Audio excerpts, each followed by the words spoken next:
Yankinan'ny toe-karem-pirenena ny sehatra ny fandraharana eto Madagasikara tokony atsaraina izany sehatra izany profon'izany ny fanambarana izay nataon'ny filohan'ny repoblika tao anatin'ny kabary nentina ny fampiarabana noho ny fahatratrarana ny tontaona tamin'ny andron'ny omaly teny Avilo.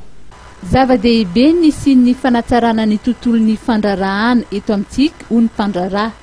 Ilaina fandraisana fepetra toy ny fanafoanana ny tambon-ketra sy ny fanamafisana ny ady amin'ny kolikoly izay anisan'ny fepetra nambaran'ny filoham-pirenena omaly raha ny fanazavana netiny Sylvia Pages, filohan'ny fikambanana EFOI, Entreprendre au féminin de l'océan Indien. Mpandraharaha zany amin'ity taona 2015 ity zany dia manantena zany zay hoe tena ny relance économique sy développement mihitsy ny fisongadina efa tamin'ny discours-ny teo moa izy teny hoe be da be ny zavatra réforme zany nataona mpandraharaha surtout au niveau fiscal, douanière na anti-corruption dia zay zany zavatra tena andrasanay hoe misy signal fort zany sy mizatra songadina tsara mihitsy amin'ity taona ity.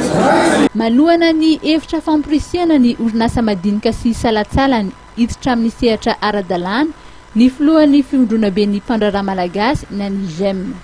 Antenaina zany dia sambaijana formel conformel ary tompo ny fampiasana vola eto Madagasikara sy ny asa foronina. Lehibe risika ny mpandraharaha ny zava-baovao efa ramba fatonany maro miaina Madagasikara izay fa andraikitsika rehetra andraikitra malagasy rehetra no miady amin'izay sary izay amen'ny olona antsika izay ary mampiseho fa firenena mandroso Madagasikara vonona ny andray mpandraharaha vahiny ary vonona ny ampandroson'ny toe-karena. Ny mpandraharaha ara-toe-karena izay manantena ny ivoaran'ny fandraharahana amin'ny taona 2012.